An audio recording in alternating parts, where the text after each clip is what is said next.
नमस्कार, आप देख रहे हैं लाइव न्यूज नई सोच और मैं हूं आपके साथ शालिनी। आओ बढ़ते हैं आज की बड़ी और खास खबरों की ओर। पश्चिम बंगाल विधानसभा चुनाव 2 चरणों में मतदान की संभावना, चुनाव आयोग के वरिष्ठ अधिकारी ने दिए संकेत। पश्चिम बंगाल में होने वाले आगामी विधानसभा चुनाव को लेकर तैयारियां तेज होती दिखाई दे रही हैं। चुनाव आयोग ने एक वरिष्ठ अधिकारी ने संकेत दिया है कि राज्य में इस बार मतदान प्रक्रिया 2 चरणों में आयोजित की जा सकती है। हालांकि चुनाव की सटीक तारीखों और मतदान के चरणों पर अंतिम फैसला अभी होना बाकी है। आयोग के सूत्रों के अनुसार इस विषय पर अंतिम निर्णय नई दिल्ली में होने वाली आगामी बैठक में लिया जाएगा।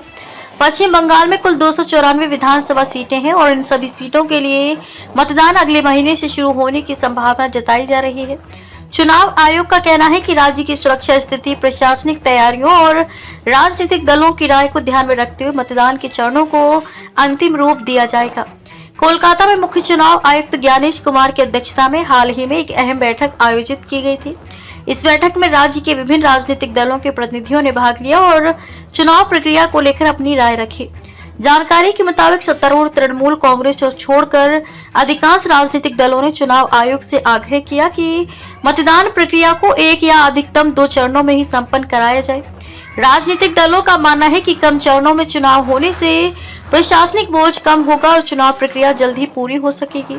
इसके साथ ही सुरक्षा एजेंसियों और प्रशासनिक अधिकारियों ने भी आयोग को सुझाव दिया कि यदि चुनाव 2 चरणों में कराए जाते हैं तो कानून व्यवस्था बनाए रखने में ज्यादा आसानी होगी। चुनाव आयोग के अधिकारियों का मानना है कि 2 चरणों में मतदान कराने से चुनावी हिंसा पर नियंत्रण रखने में मदद मिल सकती है। पश्चिम बंगाल में चुनाव के दौरान हिंसा की घटनाएं पहले भी सामने आती रही हैं। ऐसे में यदि मतदान कम चरणों में आयोजित किया जाता है तो सुरक्षा बलों की तैनाती अधिक प्रभावी ढंग से की जा सकती है। अधिकारियों के अनुसार 2 चरणों में चुनाव होने से उन तत्वों पर भी लगाम लगाई जा सकेगी जो एक इलाके से दूसरे इलाके में जाकर गड़बड़ी फैलाने की कोशिश करते हैं। सीमित चरणों में चुनाव होने से सुरक्षा बलों को संवेदनशील इलाकों पर अधिक फोकस करने का अवसर मिलेगा। जब चुनाव आयोग के अधिकारी से ये पूछा गया कि क्या राज्य में एक ही चरण में मतदान कराना संभव है तो उन्होंने महाराष्ट्र का उदाहरण दिया। उन्होंने बताया कि 2024 में महाराष्ट्र की 288 विधानसभा सीटों पर एक ही दिन में मतदान कराया गया है, जो ये दर्शाता है कि तकनीकी रूप से ऐसा संभव है। हालांकि उन्होंने ये भी स्पष्ट किया कि पश्चिम बंगाल की मौजूदा परिस्थितियों को देखते हुए एक ही चरण में मतदान की संभावना काफी कम दिखाई देती है। राज्य की भौगोलिक स्थिति, राजनीतिक प्रतिस्पर्धा और सुरक्षा से जुड़े पहलुओं को ध्यान में रखते हुए आयोग अधिक व्यावहारिक विकल्पों पर विचार कर रहा है।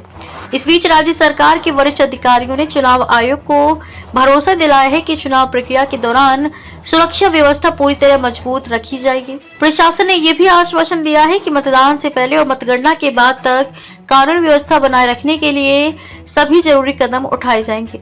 अब सबकी नजर दिल्ली में होने वाली चुनाव आयोग की अगली बैठक पर टिकी है, जहां पश्चिम बंगाल विधानसभा चुनाव की तारीखों और मतदान के चरणों पर अंतिम निर्णय लिया जाएगा। चुनाव कार्यक्रम की घोषणा होते ही राज्य में चुनावी माहौल और तेज होने की संभावना है।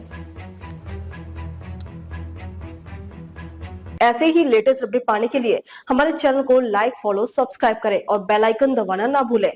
अगर आप हमें फेसबुक, ट्विटर या इंस्टा के माध्यम से देख रहे हैं तो हमें कमेंट करें। धन्यवाद।